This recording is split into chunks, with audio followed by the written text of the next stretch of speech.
MCCOY. MCCOY. As I promised, I'm about to tell y'all the story about Tony Draper and Suave House Records. Do you remember what you was doing at 16 years old? I know what I was doing. But guess what Tony Draper was doing at 16 years old? This is the story of Tony Draper. Do you remember what you was doing at 16 years old? Tony Draper started Suave House Records when he was only 16 years old. He helped launch the careers of 8ball and MJG, Tila, and Crime Boss. Without Suave House Records, Southern hip hop might not have become the force it is today.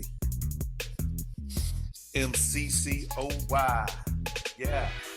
At a time when the music industry ignored Southern rappers. So instead of waiting on New York or Los Angeles to recognize Southern artists, Tony Draper built his own label. Tony was looking for talent when he discovered and signed Memphis duo 8ball and MJG. That's when the label got its big breakthrough. In 1993, 8ball and MJG put out their classic album, Coming Out Hard. This album changed the game for the Southern hip hop as a whole. Man, Tony Draper put his best foot forward and invested pretty much everything he had on this album, Coming Out Hard. Tony distributed himself by traveling up and down the highways, putting it in different mom and pop shops. That's how he learned the game.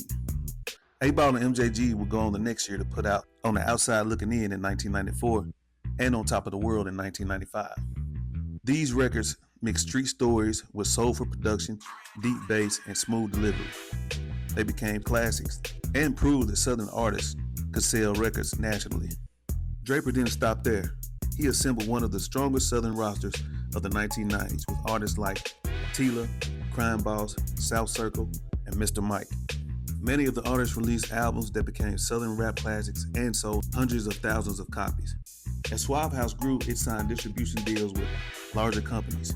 First came Relativity, and later Universal Records. These partnerships gave Suave House national distribution while allowing Tony Draper to remain an independent label owner. Several releases earned gold and platinum certifications during this era. Tony Draper is widely known and respected as one of the architects of modern Southern hip hop. Long before labels like Cash Money Records and No Limit Records became national powers, Suave House had already shown that Southern artists could succeed on their own terms. Cash Money's Birdman and No Limit's Master P actually learned the game from the way Tony Draper navigated his way through the record industry. I'm MCCOY. This is my interpretation. Bye.